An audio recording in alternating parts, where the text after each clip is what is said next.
Come here. අද අපිට ඉන්නේ මිස්ලා ඉල්ලතරම මේ මාසෙකට විතර කලින් අපිම රෙස්කියු කරපු කෙනෙක් එයා රෙස්කියු කරලා අපි ගේනකොට හිටියම ටීවී මම දාන්නම් බලන්න. ඉතින් අද දැන් එයා සෑහෙන ඉම්ප්‍රූව් වෙලා තියෙනවා. ඉතාලම අසාධ්‍ය වෙලා මැරෙන්න යන පුරුෂයෙක් පාරේ වැටිලා ඉන්නවා කියලා ආව ආරංචියට අනුව හොයාගෙන යද්දි තමයි මිස්ලා අපට මෙන්න මේ විදිහට හම්බ වුනේ. I think it got hit by a car or what?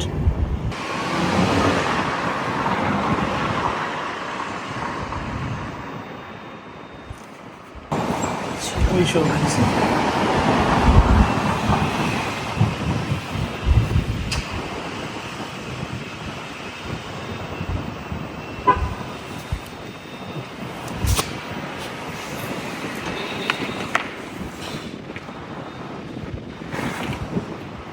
එයාගේ තිබ්බ තත්ත්වෙන් සෑහෙන උඩට ඇවිල්ලා තියෙනවා. ඉතින් අද අපි යාගේ දත් සුද්ධ කරන්න යන්නේ. එනවානේ යාගේ දත් ඉතාලම නරකයි. ඒක සෑහෙන වැඩි හොඳට කන්න බෑ.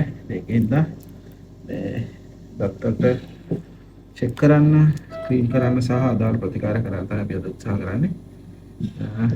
අපේ දනගේ තත්ත්වය.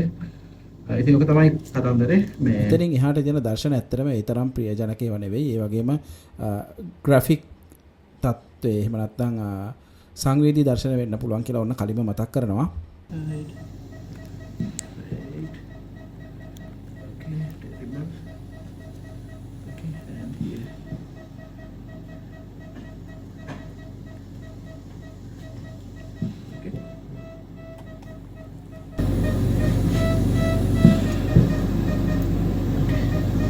මේ තියෙන්නේ අපි එයාගේ දත් සෑහෙන ගාණක් ගැලවුවට පස්සේ තියෙන තත්වය.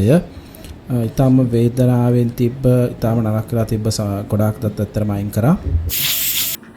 හරි ඉස්ලා දැන් ඇනස්තීසියාවට රිකවර් වෙලා අපි අයි කුඩට දානවා. හලෝ කොහමද ළමයා? කොහමද? ඇනස්තීසියාවට රිකවර් වෙලා අපේ කුඩට ඇවිල්ලා ඉන්නේ. හොඳයිද? ඉස්ලාව රෙස්කියු කරපු දවසේ ඇත්තටම අපි තව සත්තු ගොඩක් රෙස්කියු කරා සහ එදා ඇත්තටම හරිම බිසි දවසක් වුණා අපිට.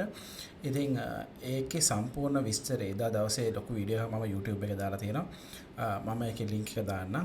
YouTube එකේ බලන කට්ටියට මම උඩින් දාන්නම් link එක පාරන වීඩියෝ එකට ගිහිල්ලා බලන්න. ආරාධනා කරනවා ඔයාලට ඒකට ගිහින් බලන්න කියලා. Facebook එකේ බලන කට්ටියට මම link එක comment එකක් විතර දාලා තියන්න.